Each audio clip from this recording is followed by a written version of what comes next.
Diffusé ce jeudi 22 décembre 2022 à 21h25 sur TMC, Harry Potter et les reliques de la mort, partie 1 de David Yates signe la dernière ligne droite de la lutte entre les jeunes sorciers à Poudlard et Voldemort.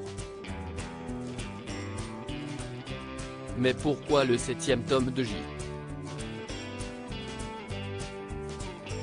Car Rowling est-il divisé en deux parties à l'écran? Explication. Noël approche à grands pas, tout comme la fin de la diffusion de la saga Harry Potter à la télévision.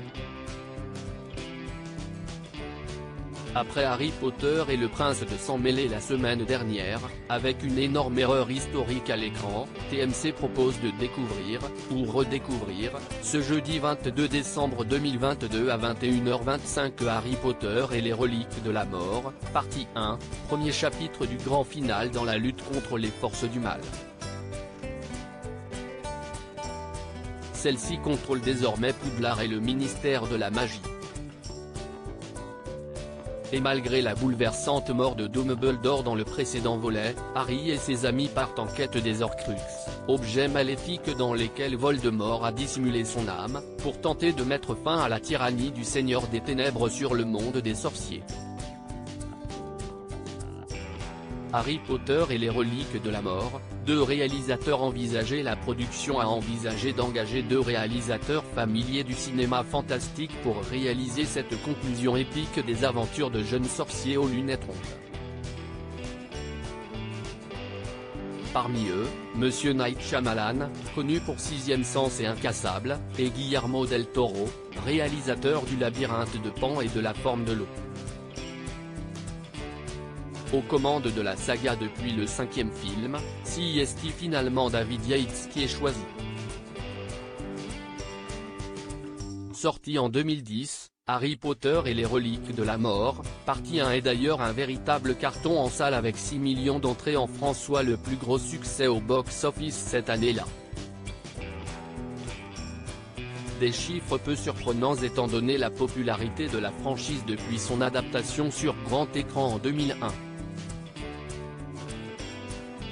Harry Potter et les reliques de la mort, les raisons d'une division du livre en deux films. Ce n'est un secret pour personne, la saga cinématographique Harry Potter est basée sur l'univers littéraire de J.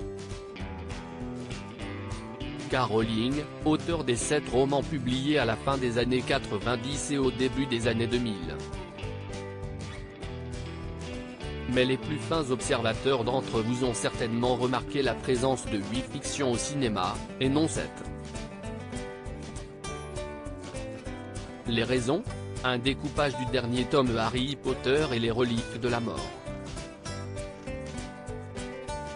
Dans un entretien accordé à Vanity Fair, David Yates et Daniel Radcliffe expliquaient les raisons qui ont poussé la production à scinder le film en deux.